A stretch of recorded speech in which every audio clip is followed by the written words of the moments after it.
PPP విధానంలో వైద్య కళాశాలలు నిర్మించాలని పార్లమెంటరీ స్టాండింగ్ కమిటీ చెబుతుంటే వైసీపీ వ్యతిరేకించడాన్ని టీడీపీ నేత నీలాయపాలెం విజయ్ కుమార్ తప్పుపట్టారు. వైసీపీ నేతలు చెబుతున్న కోటి సంతకాలు సేకరణలో 20 లక్షలు కూడా నిజం ఉండవని ఎద్దేవా చేశారు. భావితరాల కోసమే పీపీపీ విధానంలో వైద్య కళాశాలలు నిర్మించాలన్నది కూటమి ప్రభుత్వ నిర్ణయమని నీలాయపాలెం స్పష్టం చేశారు. Standing committee on health and family affairs MBBS సీట్లు కావాల్సిన వాళ్ళు ఆస్పిరెంట్స్ అంటే ఎవరైతే ఎంబీబీఎస్ చేయాలనుకుంటున్నారో వాళ్ళ సంఖ్యకి ఉన్న సీట్ల సంఖ్యకి హస్తిమ శకాంతరం ఉంది.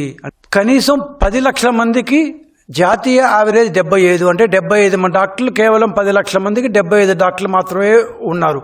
ఈ దీంట్లో ముందుకు పోవాలంటే పార్లమెంటరీ స్టాండింగ్ కమిటీ ఏం చెప్పింది అంటే ఇక్కడి నుంచి ప్రభుత్వ మెడికల్ కాలేజీలు లార్జ్లీ అంటే దాదాపుగా పీపీపీ మోడ్లోనే పోవాలి. పోతేనే కనీసం నెక్స్ట్ 5 సంవత్సరాల్లో 75,000 మంది డాక్టర్లను మనం ప్రొడ్యూస్ చేయాలి, మనం మన కాలేజీల్లో చదివించాలి అన్న ఆ యొక్క టార్గెట్ని రీచ్ కావాలంటే ఇక నుంచి పబ్లిక్ ప్రైవేట్ పార్ట్నర్షిప్లోనే కాలేజీలను మొదలు పెట్టాలి అంటూ స్టాండింగ్ కమిటీ స్పష్టం చేసింది.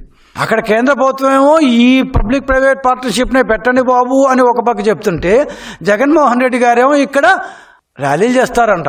ఈరోజు మొన్నటిదాకా ఇదేదో తెలుగుదేశం ప్రభుత్వం మాత్రమే చెప్తుంది అంటూ వచ్చారు. కాదు, ఈరోజు 31 మంది ఎంపీలు ఉన్న పార్లమెంట్ స్టాండింగ్ కమిటీ కేంద్ర ప్రభుత్వానికి నివేదిక ఇచ్చింది.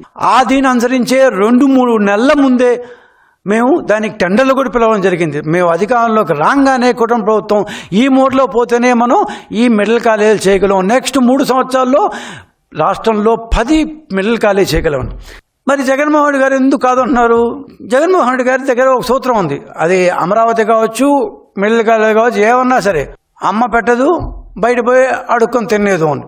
పోనీ నువ్వు పెట్టిన 4 కాలేజీలో ఏమన్నా బ్రహ్మాండంగా పొడిచావా అంటే నువ్వు ఖర్చు చేసింది కేవలం 631 కోట్లు మాత్రమే. అది కూడా కేంద్ర ప్రభుత్వం ఇచ్చిన నిధులు మాత్రమే. నేను పెట్టాను, ఇటుపక్క తిరిగితే ఆహా అనాలి, అటుపక్క తిరిగితే ఊహో అనాలి అని చెప్తున్నాడు. నువ్వేమన్నా పైసా ఖర్చు పెట్టావా?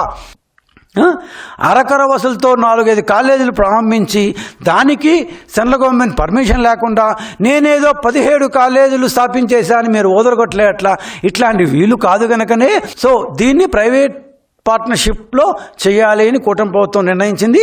ఈరోజు what ever we have said has become true.